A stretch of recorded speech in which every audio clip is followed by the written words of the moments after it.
Good afternoon. चलो जोड़ने दो पहले, फिर करते हैं, फिर अपन स्टार्ट।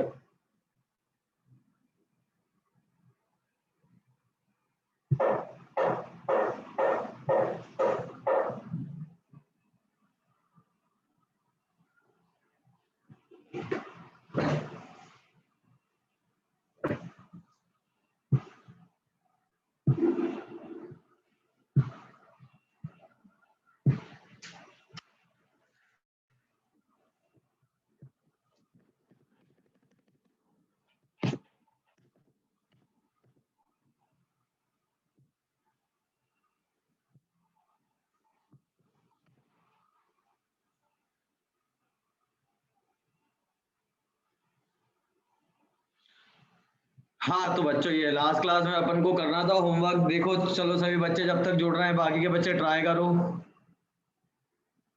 मेरी क्लास सैटरडे को, हाँ नहीं हुई थी, मेरी क्लास सैटरडे को नहीं थी। बिल्कुल बच्चों, मेरी क्लास सैटरडे को नहीं थी। Good afternoon.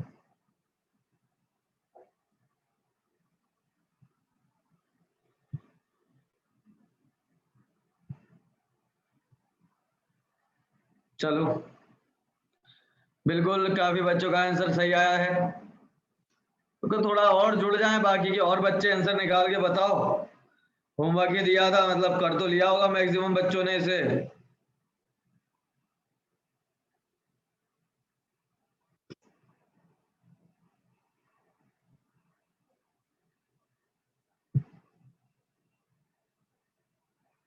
हम्म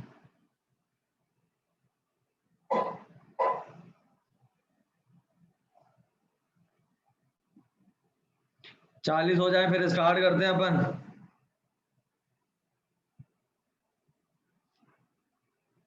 बाकी के बच्चे आंसर निकालो।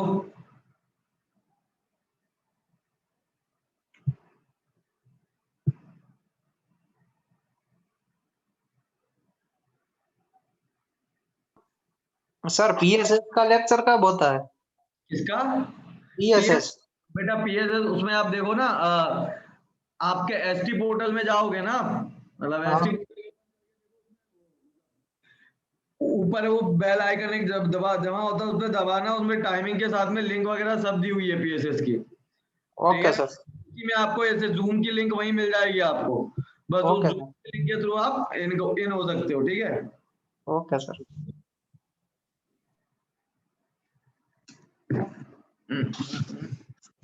चलो अब हो गए अब चलो अब देखते हैं, स्टार्ट करते हैं अपन। 1 मिनट और।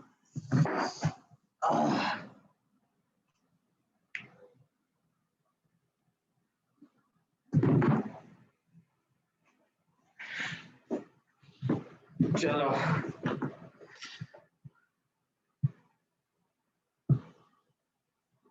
हाँ तो अब आ जाओ बच्चों, अब मैंने लास्ट क्लास में होमवर्क दिया था, बच्चे जुड़ गए नहीं जुड़ गए, जोड़ते रहेंगे। अब बोला क्या था कि देखो कि हमारे पास टोटल कितने लोग थे, हमारे पास टोटल 3 लोग थे। एक तो था आपका राहुल, ठीक है ना, राहुल प्लस दिशांत प्लस शिव, इन तीनों के पास टोटल मिला के 4830 रुपीज है। ठीक है ना, इन तीनों के पास टोटल मिला के कितने 4830 रुपीज है। अब क्या बोल रहा है वो यहाँ पर कि अगर राहुल का शेयर, देखो अब इसको मिले, राहुल के शेयर में से अगर 5 रुपए डिमिनिश हो जाए, यानी गायब हो जाए, अगर इससे अगर आपके 5 रुपए कम हो गए, दिशांत के खाते, मतलब दिशांत का जो हिस्सा था, दिशांत के हिस्से में से अगर 10 रुपए गायब कर दिए जाए और शिव के खाते से 15 रुपए कम कर दिए जाए, मतलब इसके खाते से 5 रुपए गायब हो गए, इसके खाते से 10 रुपए गायब हो गए, उसके खाते से अगर 15 रुपए गायब हो गए, तो देखने वाली बात बच्चों ये है कि राहुल के पास अब R-5 इतने रुपए बचे होंगे, दिशांत के पास D-10 इतने रुपए बचे होंगे, और शिव के पास S-15 इतने रुपए बचे होंगे। लेकिन बच्चों अब अगर हम बात करें तो अब नई कंडीशन में इन सबके पास टोटल कितने रुपए होंगे? डेफिनेटली अगर 5 रुपए इसमें से, 10 रुपए इसमें से और 15 रुपए इसमें से कम हो जाएंगे तो यानी कि 48 में से टोटल 30 रुपए कम होंगे कि नहीं होंगे? अरे 15 इसके, 10 इसके और 5 इसके अगर कम हो गए, गायब भी हो गए, तो अब तो 4800 ही बचेंगे ना। मतलब इसके 5, 10 और 15 कम हो रहे हैं, यानी टोटल में से कितने 30 रुपए कम हो गए। और 30 रुपए कम होने के बाद में, 30 रुपए कम होने के बाद में तो 4800 रुपए बचेंगे बस। और इतना होने के बाद अब उनका जो रेशो है वो दिया हुआ है 5:4:3। सबसे पहली बात हमको दिशांक का हिस्सा पता करना है, तो यानी D-10 की वैल्यू अगर हम देखें तो उसकी वैल्यू आ रही है 4 रेशो के बराबर, लेकिन कितने में से? टोटल 12 में से। तो इसके पास 4 रेशो है टोटल 12 में से, तो 4800 में से कितने आएंगे? 12 काट दो, मल्टीप्लाई करोगे तो कितना आ गया? 1600 रुपए। यानी दिशांत के पास जब 10 रुपए कम थे तब उसके पास 16 रुपए थे, ठीक है ना। यानी दिशांत -10 की वैल्यू, ये तो अब की वैल्यू आई ना बेटा, ये तो यहाँ की वैल्यू आ रही है, 4 रेशो की वैल्यू यहाँ है। तो 1600 रुपए जो है वो तो 10 रुपए कम होने के बाद के थे, तो 10 रुपए कम होने से पहले कितने होंगे उसके पास? 1610 रुपए होंगे। बोलो आज बच्चों समझ में आई कि नहीं आई? बोलो।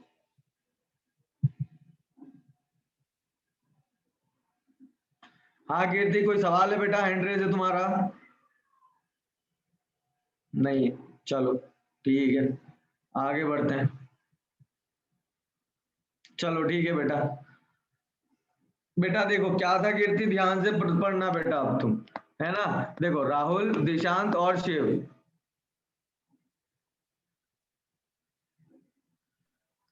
राहुल, दिशांत और शिव, इनके पास टोटल मिला के कितने थे? 4830 रुपए थे। अब क्या बोल रहा है वो?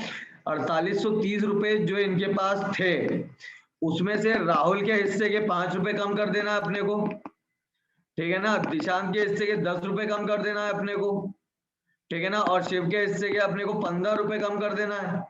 यानी कि टोटल में से 30 रुपए कम हो गए कि नहीं हो गए? यानी कि अब उनके पास टोटल 4830 नहीं, अब उनके पास टोटल कितने? 4800 ही रुपए बचे हैं। ये 5 इसके, 10 इसके और 15 इसके खत्म हो चुके हैं। क्लियर हुआ? और इसके 5, इसके 10 और इसके 15 खत्म होने के बाद जो इन तीनों का रेशो है, मतलब इतना कम होने के बाद उनका जो रेशो है वो 5, 4 और 3 का चल रहा है, यानी 5, 4 और 3 का, ठीक है। अब 5, 4, 3 का जो रेशो बन के आया है, बस हमको क्या करना है, हमको टोटल वैल्यू मिल गई है और उनका रेशो मिल गया और हमको दिशांत की वैल्यू बतानी थी। तो बस मैंने देखा यार दिशांत के पास तो 4 हिस्से हैं, कितने में से? 12 में से। तो बस 4800 में से 400 कटेगा और टोटल आ गया 1600 रुपए। तो यानी दिशांत के पास 1600 रुपए थे, लेकिन दिशांत के पास 1600 रुपए, हाँ दिशांत के पास 1600 रुपए बाद में थे, पहले कितने होंगे? 1610, तभी तो 10 रुपए कम होंगे। ओके बेटा, चलो क्लियर हो गया। तो अब हम आगे बढ़ते हैं, ये आपका अगला सवाल है। मैथ, फिजिक्स और बायो, कॉलेज था उसमें 3 तरह की सीटें थी, मैथ की सीटें, बायो की सीटें और फिजिक्स की सीटें। और मैथ, फिजिक्स और बायो की सीटों का जो रेशो था वो था 5:7:8।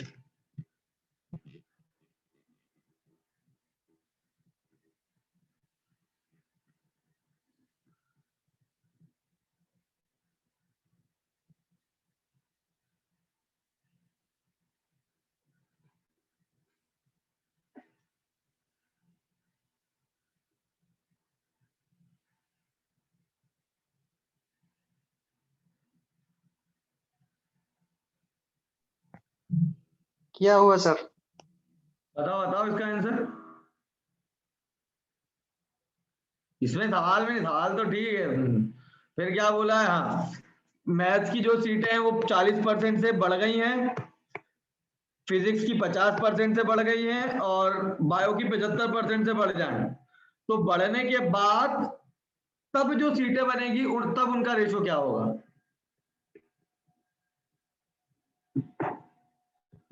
बढ़ने के बाद अब उनका टोटल रेशो क्या होगा, ये पूछ रहा है वो।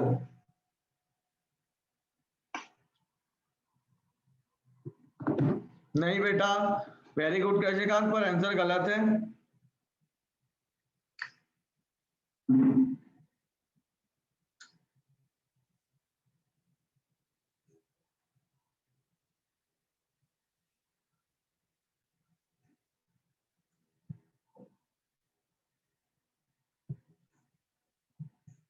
फिर डेटा खत्म हो गया, एक बार और ट्राई करो।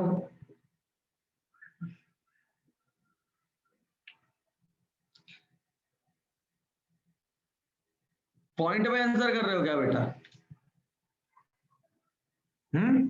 देखो सबसे पहली बात हमको रेशो का आपका बताना है सीटें बढ़ने के बाद में। अब बच्चों अगर कोई संख्या, तुम ही बताओ, अगर कोई नंबर 40% से इंक्रीज हो गया तो बढ़ने के बाद वो कितना परसेंट हो जाएगा? भाई किसी नंबर को अगर हम 40% से बढ़ा दे, इसका मतलब क्या हुआ, पहले वो 100 था, 40 तुमने बढ़ा दिया तो टोटल हुआ कि नहीं हुआ 140। किसी नंबर को अगर आप 40% से बढ़ा दो, ठीक है, तो बच्चों ये चीज याद रखो कि हाँ किसी नंबर को अगर हम 40% से बढ़ाते हैं, इसका मतलब शुरुआत में तो ये 100% था, 40 तुमने और बढ़ा दिया। तो देखो बच्चों बढ़ाया तुमने 40 है, लेकिन बढ़ने के बाद तो 140 हो गया है कि नहीं हो गया? ये कंसेप्ट तो खैर रेशो में तो अपन पढ़ेंगे। कृष्ण का ये बिल्कुल सही है, श्रेयसी उसको और ठीक करो। हाँ तो मतलब हम क्या करेंगे, 5 का हम 140% निकाल देंगे। देखो 40% निकाल के या तो 5 में जोड़ लो, कि 5 में 40% निकाल के 5 में जोड़ दे तो बढ़ने के बाद 7 हो गया।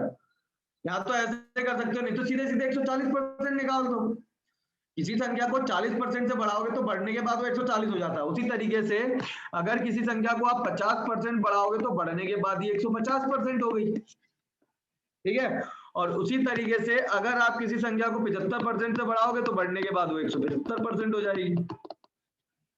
देखो दो बात होती है, बढ़ा कितना है और बढ़ने के बाद कितना हो गया। तो बच्चों बढ़ा है 40% और बढ़ने के बाद तो 140% हो गया होगा ना, ठीक है। तो देखो जैसे कि अगर हम बात करें 50 से 50 बढ़ने के बाद 55 हो गया, हाँ वही बेटा, पहले वाली वैल्यू 7 हो जाएगी, कोई दिक्कत नहीं, सही बात है ना।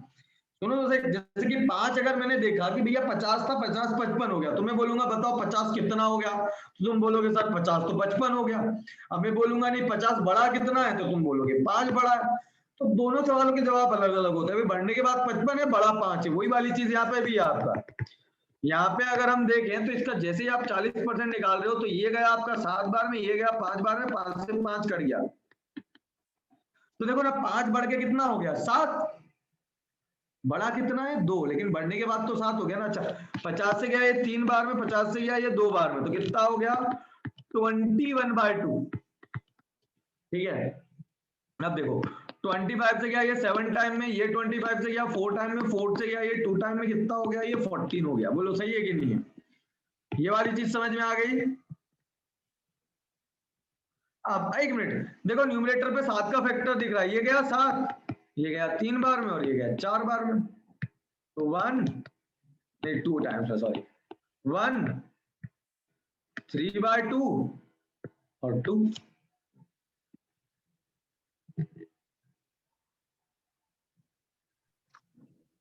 पांच बाय 20 का परसेंट क्यों नहीं निकाला, मतलब क्या कहना चाह रहे हो बेटा?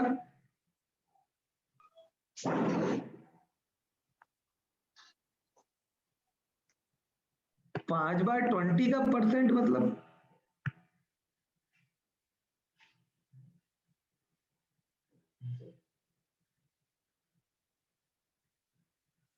कीर्ति कहना क्या चाह रहे हो बेटा, समझ में नहीं आ रहा है मेरे को।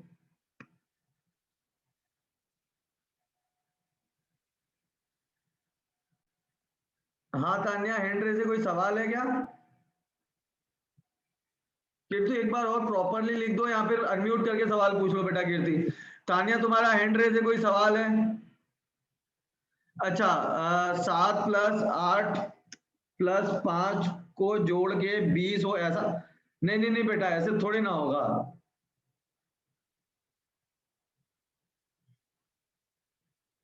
इन तीनों को जोड़ के 20 को हम कितना परसेंट से बढ़ा देंगे, मतलब इंडिविजुअली हर एक नंबर को जोड़ना है ना अपने को।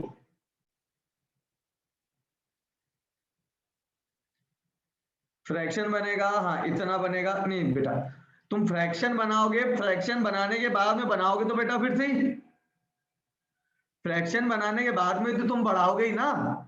फ्रैक्शन अगर तुमने बता दिया कि सर इसका इतना हिस्सा हो गया, इतना इसका हिस्सा हो गया और इसका इतना हिस्सा हो गया, फिर तुम वापस परसेंट इंक्रीज करोगे और फिर जब तुम रेशो बनाओगे तो 20 तो कट ही जाएगा। तो अगर तुम वो बनाती भी हो तो बेटा बिना बात के हो तो लेंदी हो रहा है ना। अगर तुम इंडिविजुअली फ्रैक्शन निकाल के भी करोगे तो क्या फायदा? निकालना तो फ्रैक्शन बनाने के बाद में भी तुम्हें 140% ही पड़ेगा। बस बच्चों सब कुछ आ गया था, बस हमको सब कुछ टीच था, बस ये फ्रैक्शन वाला नंबर हमें नहीं चाहिए था। ठीक है, हाँ। अब हम क्या करेंगे, यहाँ पे बस अपने 2 का मल्टीप्लाई कर लेंगे ताकि यहाँ से डिनोमिनेटर गायब हो जाए। 2 3 4, इसलिए जो फाइनल आंसर है वो है 2 3 4। अच्छा बच्चों, आपको कोई पूछ लेता नहीं यार मैथ्स की कितनी सीटें हो गई हैं, तो हम नहीं बता सकते मैथ्स की कितनी सीटें हो गई हैं। ये पूरी की पूरी कहानी केवल रेशो और परसेंट में चली है, कहीं भी न्यूमेरिकल डेटा नहीं दिया हुआ है कि मैथ की फलानी सीटें हैं या फिर फिजिक्स की फलानी सीटें हैं। क्लियर हुआ कि नहीं हुआ सबको? Yes sir.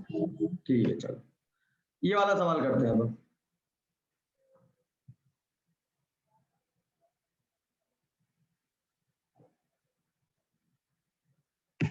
बेटा हुआ है ना 2 का 3 में मल्टीप्लाई, मैंने क्या करा 2 का मल्टीप्लाई क्यों किया बेटा मैंने, क्योंकि ये जो 3 था ना इसके डिनोमिनेटर में नंबर था, फ्रैक्शन था। देखो सब कुछ चलता बस फ्रैक्शन और डेसिमल में रेशियो नहीं चलता, इसलिए मैंने 2 का मल्टीप्लाई किया। तो जब मैंने यहाँ 2 का मल्टीप्लाई किया तो ये तो 2 हो गया, और 2 में किया तो है मैंने 3 में मल्टीप्लाई 2 का। 3 इंटू 2 क्या हो गया बेटा मैंने 6, और 6/2 क्या हो गया 3। हुआ है 3 में 2 का मल्टीप्लाई, बस तो 6/2 था ना, तो 6/2 का मतलब तो 3 होता है बेटा मैंने। समझ में आई कि नहीं आई बात? हाँ, ये वाला लगाओ। एक शहर के, इसमें मेरे को 2 सवाल पूछने, एक तो पहले तो इस सवाल का तुम जवाब दे दो, जब इस सवाल का जवाब दे दोगे तब मैं दूसरा सवाल पूछूंगा। ठीक है, एक शहर के टोटल 4 स्कूल हैं और चारों स्कूलों में टोटल मिला के 43,800 स्टूडेंट हैं। Half of the first, 2/3 of the second, 3/4 of the third, and 4/5 of the 4 student are same number of student। मतलब बच्चों देखो,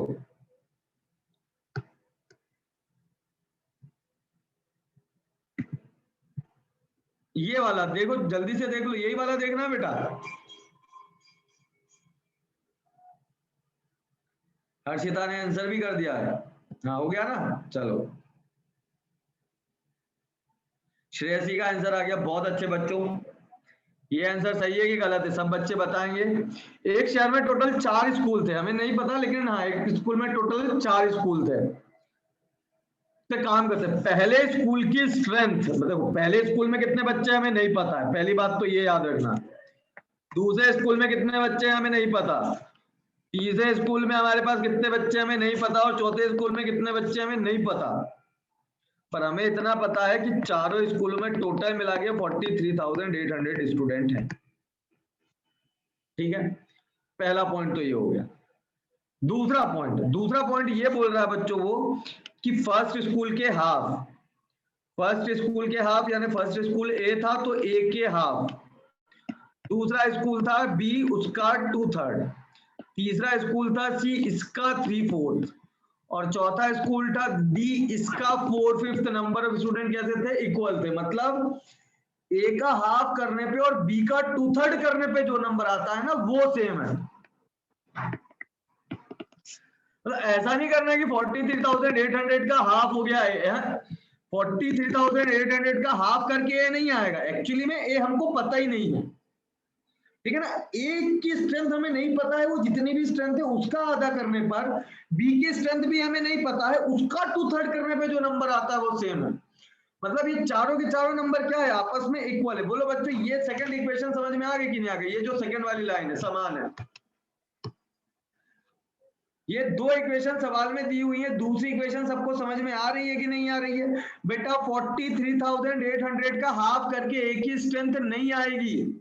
उसने ये नहीं बोला है कि टोटल विद्यार्थियों का आधा ए में है, उसने बोला है ए में जितने बच्चे हैं उसका आधा और बी में जितने बच्चे हैं उसका 2/3 बराबर होगा। ठीक है, मतलब टोटल स्टूडेंट हाफ करके ये नहीं आ जाता है, ए का हाफ, बी का 2/3, सी का 4/5 और डी का 4/5 करने पे जो नंबर आता है वो सेम है। ये वाली लाइन सबको समझ में आ गई है? ये दोनों पॉइंट जिसको नहीं समझ में आया वो पूछ लो।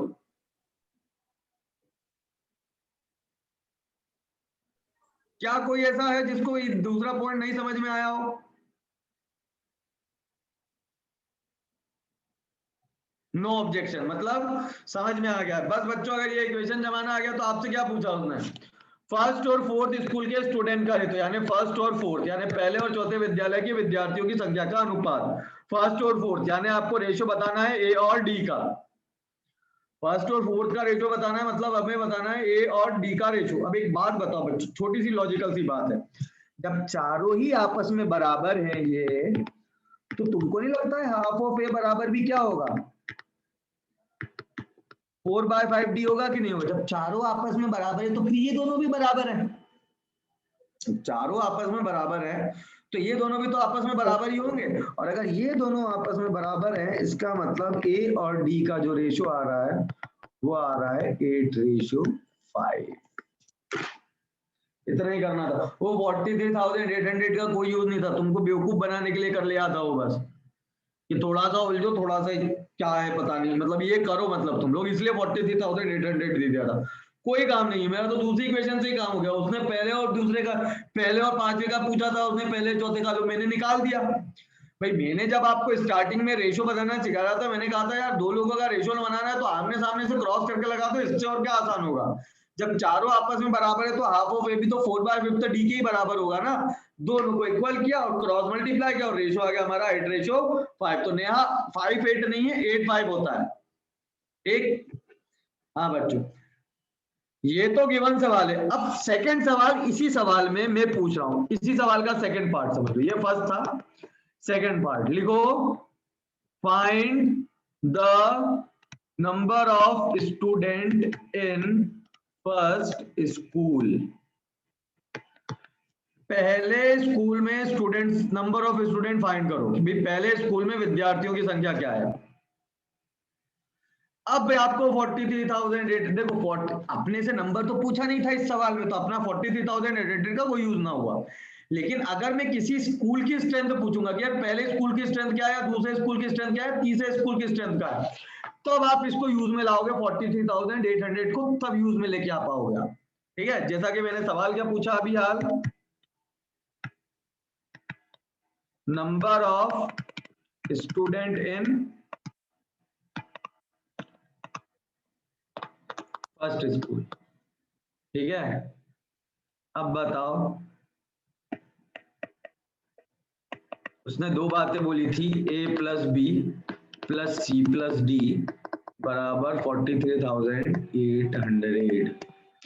मतलब ये जो 43,800 है वो चारों हिस्सों में बटेगा, चारों के हिस्से में, ए का हिस्सा, बी का अलग, सी का अलग और डी का अलग, चार हिस्सों में बटना है ये। और कैसे बटेगा, इस तरह से बटेगा कि ए के हिस्से का हाफ, बी के हिस्से का 2/3, सी के हिस्से का 3/4 और डी के हिस्से का 4/5 आपस में बराबर है।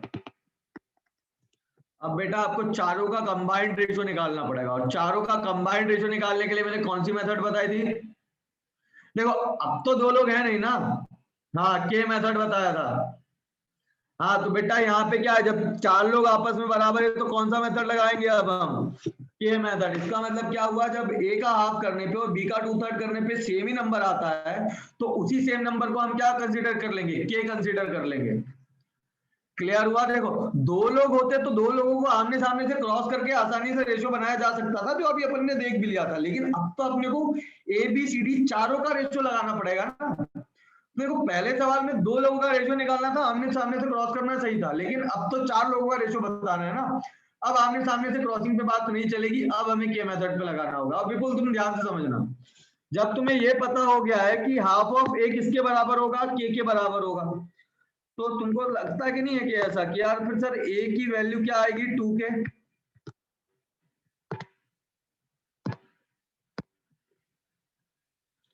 कीर्ति का आ गया, विपुल ये वाली चीज क्लियर हुआ कि ए की वैल्यू कितनी आ रही है, 2 के।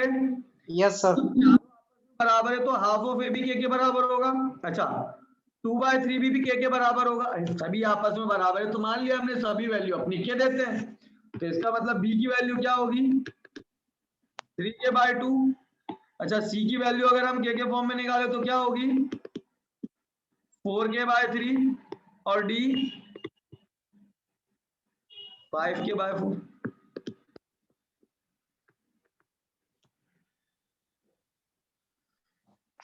मैंने ए की वैल्यू निकाली के फॉर्म में, बी की वैल्यू निकाली के फॉर्म में, सी की वैल्यू के फॉर्म में निकाली और डी की वैल्यू के फॉर्म में निकाली, क्योंकि अब चारों का हिस्सा अलग अलग तोड़ना पड़ेगा, मजबूरी है बच्चों, क्योंकि हमको 43,800 को तोड़ना है। वो एक आध आदमी के हिस्से से नहीं टूटेगा, वो सबके हिस्सों पे टूटेगा, इसलिए सभी के हमें हिस्से बताने पड़ेंगे। सबको ये वाली बात समझ में आई या नहीं आई? विपुल तुम बताओ, ये बात क्लियर हुआ? बस अब बस बच्चों रेशियो बना लो। सबसे पहले देखो के तो डाले, पहले फुर्सत में कट जाए इसलिए अपन के डालते हैं, पहली फुर्सत में कट जाए इसलिए अपन के डालते हैं। और यह आ गया आपका 2:3/2 रेशो, 4/3 रेशो, 5/4। सब कुछ सही चल रहा है, बस एक चीज को दिक्कत है,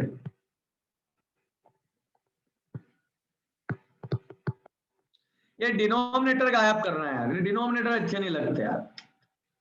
किसका मल्टीप्लाई कर दूं?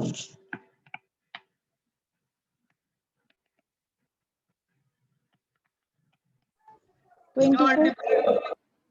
तीनों काट दे। 12, बिल्कुल सही विपुल, 12 का फ्रैक्शन नहीं रखना होता ना, मतलब इसमें कहां बनाने जाएंगे। 12 का कर दो मल्टीप्लाई, तो 12 × 2 करोगे तो आएगा कितना? 24। ओके अच्छा बेटा 12 का मल्टीप्लाई, हाँ बेटा वो 20 ही अपना, वो तो सही बेटा, वेरी गुड। अब मैंने केवल ये पूछा था, लेकिन बहुत अच्छे बेटा। यहाँ पे अगर हम देखें तो 12 का मल्टीप्लाई जब तुम 3 में करोगे, हाँ 12 का मल्टीप्लाई जब तुम 3 में करोगे तो 36 आएगा, 36/2 यानी कि 18। 12 का मल्टीप्लाई 4 में करोगे तो 48 आएगा, 48 डिवाइड बाय 3 यानी कि 16। 12 का मल्टीप्लाई 5 में करोगे तो आएगा 60/4 यानी कि 15 आ गया। अच्छा देखो ना बेटा, यहाँ पे ए और डी का रेशियो देखो, ए और डी का रेशियो 24:15 है कि नहीं है? मतलब अभी भी काट रहे हो तो आ रहा है ना 8/5 का, वो निकल तो यहाँ से भी जाएगा ऐसा घूम फिर के। वो फिर ए और डी का रेशियो निकाल के, क्योंकि इतना ज्यादा करना तो कोई कन्वीनियंट नहीं पड़ेगा ना, 2 लोगों का रेशियो सामने से ऐसे निकल जाएगा। लेकिन ये इससे बिल्कुल सही निकाले तुमने। हमको ए की स्ट्रेंथ निकालनी है, तो ए के पास कितने हैं? 24 हिस्से हैं। टोटल कितने? 24, 18, 16, 15, टोटल मिला के हो गया 73। बस 43,800 में से काट दो, कट भी रहा है 6 बार में यानी 600, आंसर आएगा 14,000। तो बच्चों जितनी मैंने लास्ट क्लास में बेसिक मेथडें बताई थी, जो मैं अभी बता रहा हूं, ये सब बहुत इंपॉर्टेंट चीजें हैं बच्चों। सर हाँ बोलो सर, यहाँ पे half A is equal to 2/3, B is equal to 3/4, C is equal to 4/5, D हो रहा है ना? हाँ तो हम सभी से ए निकाल सकते हैं ना सर? हाँ, आप सभी की वैल्यू ए के फॉर्म में निकाल लो बेटा, बिल्कुल कर सकते हो, कोई इशू नहीं है। आप सभी की वैल्यू क्या करोगे? बी की वैल्यू भी ए के फॉर्म में निकाल लो, सी की वैल्यू भी ए के फॉर्म में निकाल लो, डी की वैल्यू भी ए के फॉर्म में निकाल लो, और ये वाले इक्वेशन में आप ए के पूरी इक्वेशन जनरेट कर दो। बिल्कुल, नहीं तो एक और काम कर सकते थे बेटा, मैंने एक क्या रखवाया था यहाँ पे, हाँ बिना रेशो बनाए इनको जोड़ दो। मतलब ए की वैल्यू 2 के, बी की वैल्यू 3k/2, सी की वैल्यू ये 4k/3 और डी की वैल्यू 5k/4। आप ये वाली इक्वेशन को आप के फॉर्मेट में रख दो, भले के की वैल्यू निकाल दो, वैल्यू रखते चलो, एबीसीडी की वैल्यू आ जाएगी। बिल्कुल, पर मेरा मेन एम क्या है कि तुम्हें रेशो निकालना सिखा दूं, और रेशो निकालने के बाद ब्रेक करवा दूं, जैसा तुम्हारी इच्छा हो तुम कर सकते हो। यहाँ से ये हो जाएगा ना कि जल्दी जल्दी आप ए बी सी डी तीनों की वैल्यू निकाल लोगे, वो भी तरीका सही है, कोई इशू नहीं है बेटा, बिल्कुल सही है तरीका, बिल्कुल गलत नहीं है, वो बिल्कुल सही है, उससे भी ये आंसर आएगा। सर हाँ बेटा बोलो। सर यहाँ आप 2k रेशियो 3k/2 लिखे जो सर, यहाँ पे 4k/3 से रिवर्स क्यों किए है सर? ऊपर तो 3/4 c लिखा हुआ है। ये लिख लिया ना तुमने? ये पूरा का पूरा लिखा गया तुम्हारा? Yes sir. मैं इरेज कर रहा हूँ बच्चों, ये पूरा का पूरा बोर्ड, ठीक है? ये मैं पूरा बोर्ड इरेज कर रहा हूँ। किसी ने नहीं लिखा हो अभी भी स्क्रीनशॉट ले लो।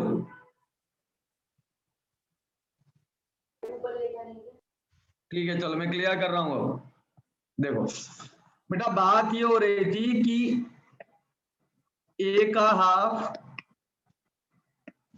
बी का 2/3, सी का 3/4 और डी का 4/5, चारों आपस में बराबर है बेटा। तो मैंने क्या बोला कि यार ए का हाफ करने पे भी उतना ही आता होगा जितना कि बी का 2/5 करने पे आता है, उतना ही सी का 3/4 करने पे आता है, उतना ही डी का 4/5 करने पे आता है। तो बस उसी नंबर को हमने क्या मान लिया, के। मतलब मैंने बच्चों क्या माना,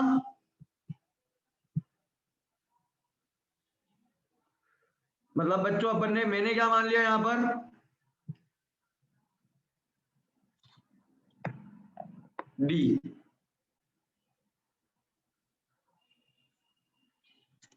तो इधर अगर हम यहाँ पर देख लें तो इसका मतलब ये हुआ कि हाफ ऑफ ए बराबर के है और बी का 2/3। देखो पॉइंट ये है, इसका मतलब बेटा यही हुआ ना कि हाफ ऑफ ए भी क्या होगा, के बराबर होगा, और बी का 2/3 करने पे भी के ही आता होगा, सी का 3/4 करने पे भी क्या आता होगा, के आता होगा। तो बेटा अब तुम खुद सोचो, जब तुम ए की वैल्यू निकालोगी तो हाफ उधर जाके पलटेगा ही ना। जब बेटा तुम यहाँ पे बी की वैल्यू निकालोगी, हाँ बेटा बिल्कुल, के की जगह मैंने बोली तो दिया था, तुम के की जगह आप कोई भी नंबर लिख सकती हो। नहीं सर, पी क्यू 10 15 50 20 कुछ भी लिख सकते हो, क्योंकि जब अपन रेशियो निकालते हैं तो वो सब कट ही जाता है। ठीक है, मेरे को एक स्टैंडर्ड मेथड बतानी होती है क्लास में, तो मैंने बस एक स्टैंडर्ड मेथड बताई है। हालांकि सर, उससे पहले भी आपको बता रहा, देखो बेटा सी की वैल्यू जब आप के फॉर्म में निकालोगे तो सामने जाके पलट जाएगा। तो बेटा इसलिए आपको क्या दिख रहा है, वो इन्वर्स होते हुए दिख रहे हैं। बेटा समझ में आई अब बेटा? Yes sir, clear. और आराधना बिल्कुल के की जगह तुम हाँ बेटा, मतलब तुमने ये सही बोला आराधना, तुम जो बोल रही हो वो भी गलत नहीं है, बिल्कुल कोई भी तुम नंबर लिख सकती हो जो तुम्हारी मर्जी हो। सर, हाँ बेटा, सर नंबर लिखने के लिए नहीं, जैसे 1/2 है और 2/3 है, डायरेक्ट इसी का एलसीएम निकाल करके नहीं बना सकते हैं? एलसीएम बनाकर मतलब के की जगह, नहीं, ये 1/2 इक्वल टू 2/3 है ना, उसी सब का ये के तक नहीं लिखेंगे। एलसीएम लेके मतलब, हाँ मतलब कोई एक ऐसा नंबर ढूंढ लो मतलब जो चारों को बना सकते हैं, ऐसा।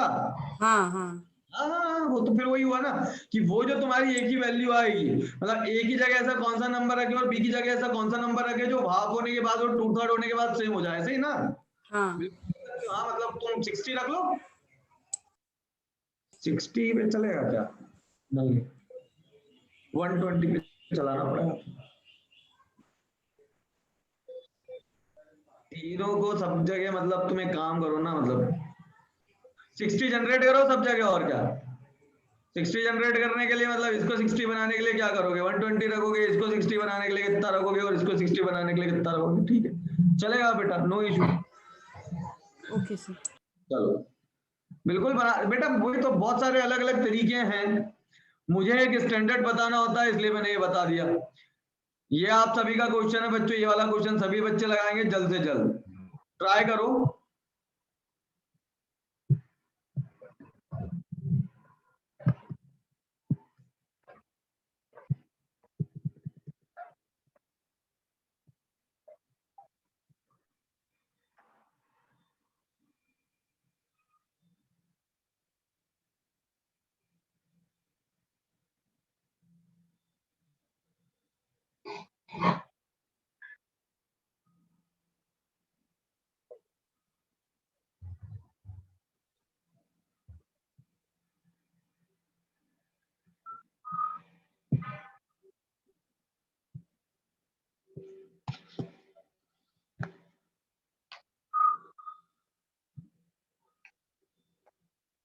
बिल्कुल, देखो बच्चों यहाँ पे क्या बोला है, दो इक्वल कंटेनर, इंपॉर्टेंट चीज क्या है यहाँ पर, दो इक्वल कंटेनर,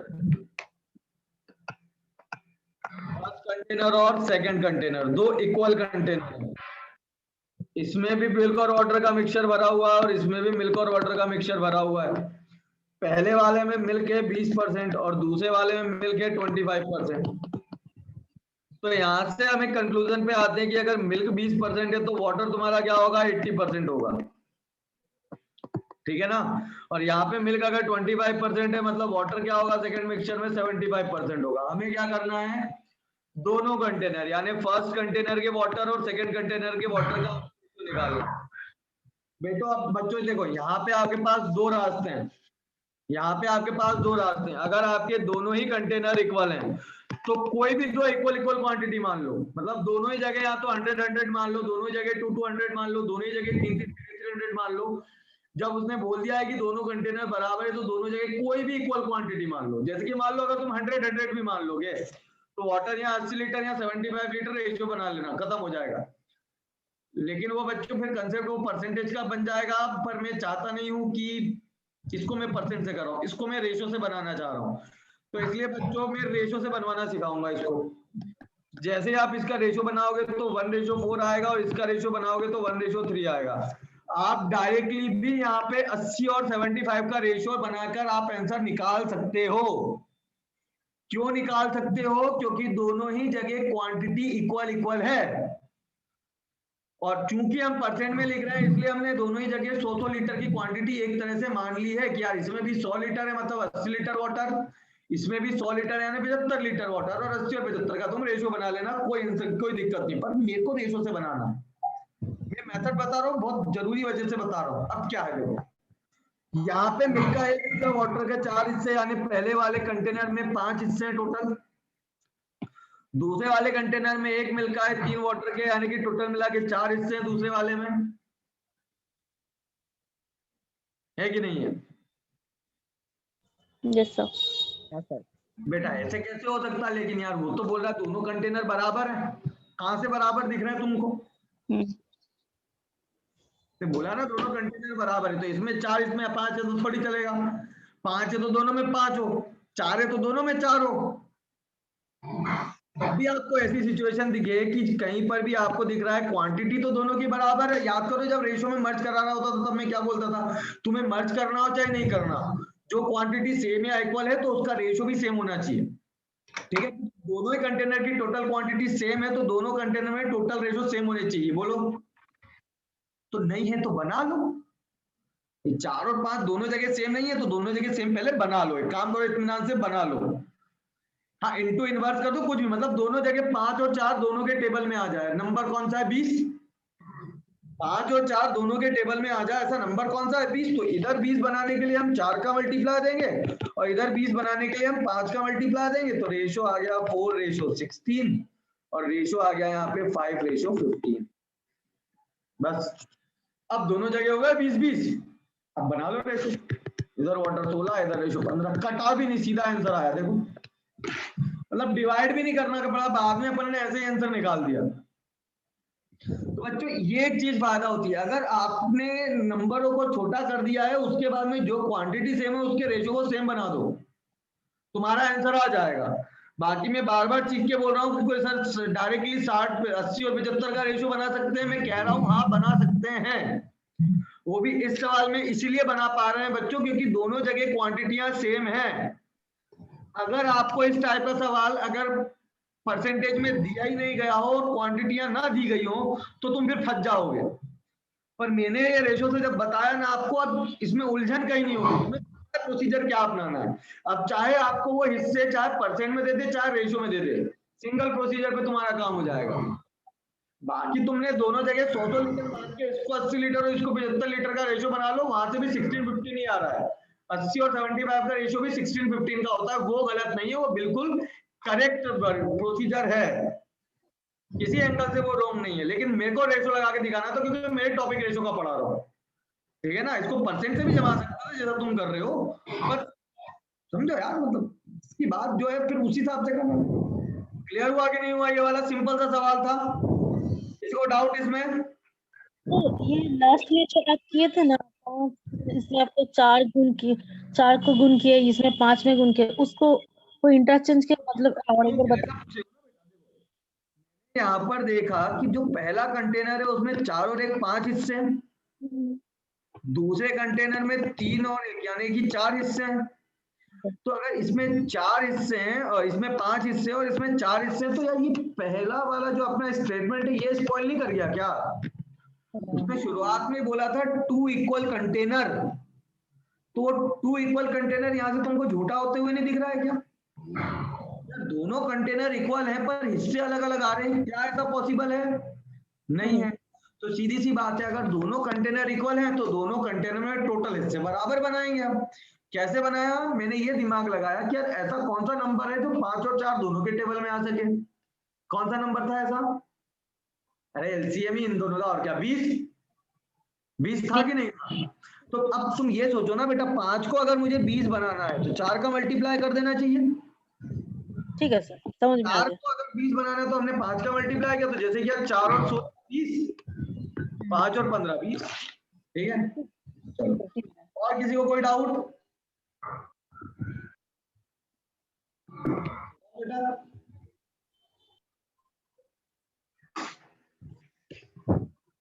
ये वाला करो, अब तुम्हें समझ में आएगा कि मैंने रेशियो से क्यों बनाया था और परसेंट से क्यों नहीं बनाया था। ठीक है बेटा,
ये करो। अब क्या बोला, यहाँ पे 3 कंटेनर इक्वल है, अब 2 नहीं, यहाँ पे 3 कंटेनर है जो इक्वल है।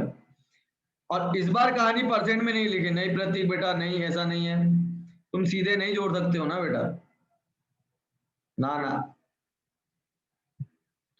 इस बार 3 कंटेनर इक्वल है और उन कंटेनर्स को उसने किसमें, परसेंटेज में नहीं बताया है। 3 कंटेनर है, तीनों कंटेनर इक्वल है, लेकिन एक को भी उसने परसेंटेज में नहीं, रेशियो में डिफाइन किया। बोला स्पिरिट और वाटर का मिक्सचर भरा हुआ है और इस बार मिक्सचर का रेशियो दे दिया है। कृष्णकांत का आंसर भी आया है, जल्दी बताओ कृष्णकांत ने आंसर सही दिया है या गलत दिया है।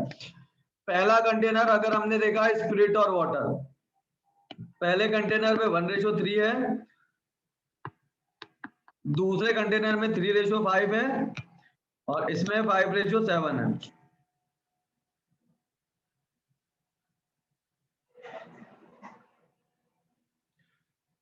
फिर से हम वही देखेंगे, उसने क्या बोला है, तीनों कंटेनर इक्वल हैं, तो क्या दिख रहे हैं, इसमें 4 हिस्से हैं बच्चों, इसमें 8 हिस्से हैं बच्चों, इसमें 12 हिस्से हैं।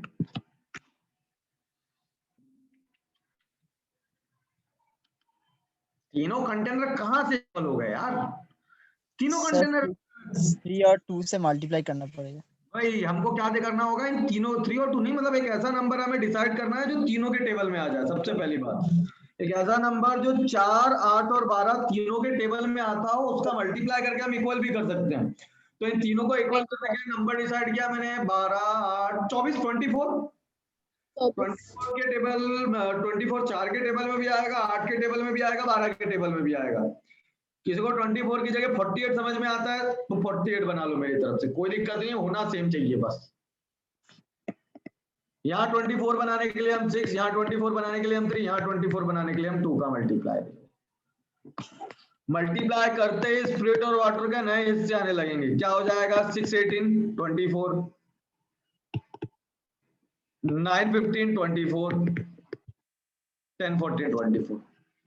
एक चीज बेटा हमेशा लाइफ में याद रखना, मालूम है क्या, इस तरह से जब भी तुम रेशियो में मल्टीप्लाई कर दो ना, तो अब ये पुराने रेशियो भूल जाना। तुमने मल्टीप्लाई करके जो नए रेशियो निकाले हैं ना, अब ओरिजिनल वर्क तुम्हारा इसी में होना है। अब पुराने वाले रेशियो का कोई मतलब नहीं हुआ, वो मैंने चेंज कर दिए हैं। अब कोई पुराने वाले रेशियो का ना ध्यान देगा ना उसको कैलकुलेशन में काउंट करेगा, कुछ नहीं करना तुम्हें, इसको भूल जाओ कि ऐसे भी कोई रेशियो थे। वो रेशियो हमारे से कंपेटेबल नहीं थे, हमारे कंपेटेबल रेशियो ये वाले हैं, इसमें वर्क करेंगे, नए वाले में। पुराने वाले को भूल जाओ, भूल जाओ उसे, पुराने वाले को, नए वाले को याद रखो। अब क्या है, इसमें भी 24, इसमें भी 24, इसमें भी 24, करना क्या है, इन तीनों को एक बड़े कंटेनर में डालना, डाल लो। इसके 24, इसके 24, इसके 24, यानी भरे वाले कंटेनर में 72 हिस्से होंगे, जिसमें से 6 इधर के, 9 इधर के और 10 इधर के स्प्लिट के आएंगे, यानी कि 25 आ रहा है। 18 यहाँ से, 15 यहाँ से, 14 यहाँ से, यानी कि टोटल यहाँ से कितना आ रहा है? 40 सर 6:18 को सर 1:3 कर लीजिए ना। बेटा कर लेंगे तो फिर वो टोटल हिस्सा टूटेगा ना। 1:3 तो ऑलरेडी गिवन था ना बेटा।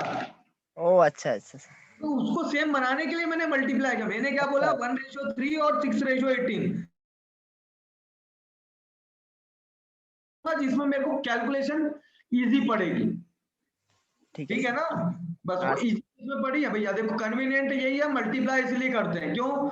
नहीं तो ऐसे तो क्या था बेटा, यहाँ पर भी तो मैंने 416 लिया था, तो इसको भी तो काट के मैं वापस वही क्यों कर देता? अरे इनमें काम नहीं कर पाऊंगा, तभी तो मैं बोल रहा हूँ भूल जाओ इनको, तुम इसमें काम करो। ठीक है? रेशो को 1:2 को तुम 2:4 लिख दोगे तो कुछ ज्यादा फर्क नहीं आएगा ना, कोई दिक्कत आएगी। सेम कैलकुलेशन रहती है, सेम आंसर होता है। बस अगर किसी का आपको आंसर देना हो तो आप फिर 6 और 18 में आंसर नहीं कर पाओगे, वो आपको 1:3 सिंप्लीफाइड आंसर ही देगा हमेशा।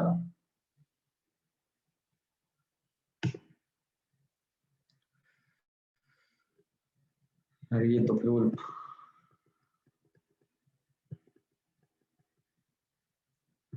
चलो ये वाला सवाल कर लो। अब वो नहीं करा रहा हूं बेटा, वो अभी कराने बैठूंगा तो कम से कम 10 मिनट तो मेरे को उसको समझाने में चला जाएगा यार।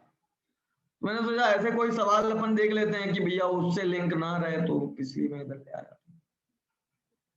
ये वाला कर लो। एक एम्प्लॉयर है, एम्प्लॉयर जो है वो डिक्रीज कर देता है अपने एम्प्लॉय को 10:9 से 10:9 से। वो अगर अपने एम्प्लॉयज को डिक्रीज कर रहा है, इसका मतलब क्या हुआ? पहले उसके यहाँ 10 लोग काम करते थे, अब 9 लोग बचे। 10:9 से डिक्रीज कर दिए, मतलब पहले 10 से तो अब 9 कर दिए, पहले 100 थे तो अब 90 कर दिए, पहले 20 थे तो अब 18 कर दिए, मतलब ऐसे घटा दिए उसने।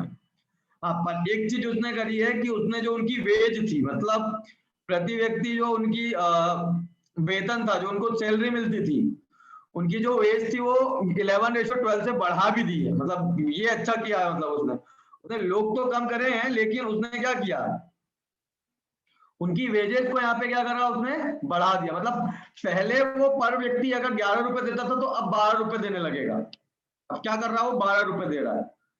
तो हमको ये बताना है कि ratio of his to expenditure, मतलब पुराने एक्सपेंडिचर और नए वाले एक्सपेंडिचर का हमें क्या करना है? रेशियो बताना है। क्लियर हुआ कि नहीं हुआ? मतलब एक्सपेंडिचर उस कंपनी के एक्सपेंडिचर ओल्ड और एक्सपेंडिचर न्यू, हमें नए एक्सपेंडिचर और पुराने एक्सपेंडिचर का रेशियो ही बताना है बस। अगर हम बात करें पहले की, तो बच्चों पहले हमारे यहाँ 10 लोग काम करते थे, अब उसने 9 लोग जमा दिए, उसने एक आदमी कम कर दिया। लेकिन एक चीज अच्छी करी कि पहले वो 10 आदमियों को देता था 11 रुपए, मतलब उसका जो टोटल एक्सपेंडिचर होता था वो 110 रेशो के बराबर का होता था। अब क्या करा उसने? 10 से 9 लोग कर दिए, पर उसने प्रति व्यक्ति आय बढ़ा दी। पहले 11 रुपए देता था, लेकिन अब 12 रुपए देने लगा, यानी कि अब 108 रुपए देने पड़ रहे हैं। मतलब लोग भी खुश हो गए, और उसके पैसे भी बच गए। किया क्या उसने? एक आदमी को निकाला। ठीक है, अब इसको जैसे ही आप काट रहे हो तो आंसर आ रहा है 55:50। यहाँ तो क्या रेशो पूछा था, वो मेनली ना सवाल में परसेंट पूछ लेता है। बोले बताओ कितने परसेंट का चेंज आएगा। क्या पूछेगा कि उसके खर्चे में कितने परसेंट का चेंज आएगा टोटल खर्चे में, तो बोल देना ठीक है यार, एक कितने रुपए कम हुए, एक कम होगा 55 से मल्टीप्लाई बाय 100। तो कितने परसेंट का डिक्रीमेंट आएगा, कितने परसेंट का इंक्रीमेंट आएगा, तो तुम ये चेंज देख लो, चेंज कितना हुआ और कहां से हुआ, ये करके तुम बड़ी आसानी से निकाल सकते हो बच्चों। ठीक है, चलो सर 10 into 11 9 into 12 क्यों किया? बेटा इसका मतलब यही हुआ ना, देखो पहले 10 लोग थे तो अब 9 लोग बचे। ठीक है, यहाँ पे अपन क्या निकाल रहे हैं? एक्सपेंडिचर, यानी खर्च उसका कितना हुआ। अब तुम ये सोचो कि मान लो, तुम खुद सोचो, चलो ये हटाओ, मान लो कि पहले उस कंपनी में कितने 10 लोग काम करते हैं। कितने लोग काम करते हैं बेटा? 10 लोग, और हर एक आदमी को तुम 11 रुपए दे रहे हो। ठीक है, तो बताओ उसने कितने रुपए खर्च कर दिए होंगे टोटल? 110। मल्टीप्लाई करोगे ना बेटा? हाँ, मल्टीप्लाई करोगे ना, मतलब टोटल एक्सपेंडिचर अगर मैंने कहा तुम एक आदमी को 11 रुपए दे रहे हो तो 10 आदमियों को कितने रुपए दोगे? 10 रुपए। हाँ ठीक है, 110 ही दोगे ना। हाँ तो मल्टीप्लाई करोगे ना उस केस में कितने रुपए दे रहे हो, इसलिए तो अपन बेटा मल्टीप्लाई कर रहे हैं ना यहाँ पे। हाँ अगर सर। तुम बोल रहे हो कि नहीं सर वो एक्स और वाई से करना हो तो बच्चों बेटा चलो, अगर मैंने यहाँ पे तुमको अगर एक्स और वाई से मल्टीप्लाई कर रहे हो ना तुम, तो आप इसको बेटा एक्स वाई से भी कर सकते हो। हाँ सर, पहले समझ गया। 10x एम्प्लॉय थे, अब 9x हो गए, ठीक है। समझ पहले हर एम्प्लॉय को आप 11 रुपए देते थे, अब आप 12 रुपीज दे रहे हो। तो बताना तो अपने को एक्सपेंडिचर का रेशियो ही है ना। हाँ तो सर। सीधी सी बात है, जब आप इनका मल्टीप्लाई करोगे तो 110 XY और यहाँ पे 108 XY, और फिर तुम XY से XY खुद ही काट दोगे बेटा। हाँ सर। जब रेशियो ही बनाना है तो XY का कोई मतलब ही नहीं रहता ना। अगर वो नंबर पूछ रहा होता तो अपन कोई ना कोई और दूसरा रास्ता बेटा बिल्कुल ढूंढते, ठीक है। हाँ सर, ठीक है, समझ गया। ठीक है। हाँ तो बच्चों वैसे भी क्लास का टाइम हो गया है, तो प्लीज आप लोग अभी पोल दे दो, और पोल देने के बाद में फिर अपन अगली क्लास में और अच्छे सवाल करेंगे। बच्चों रेशो बहुत ध्यान से पढ़ लेना, कि छोटी मोटी देखो, और फिर भी आज कितने गायब हो गए देखो। आज वो गायब हो, कल में गायब हो जाऊंगा। पोल डन, ओके बेटा, पोल डन करके आप जा सकते हो, ठीक है। पोल डन करो और चले जाओ, कोई इशू नहीं है, ठीक है। आपको दूसरी क्लास भी अटेंड करनी है, पोल डन करो और चले जाओ, पर पोल डन सभी को करना है यार।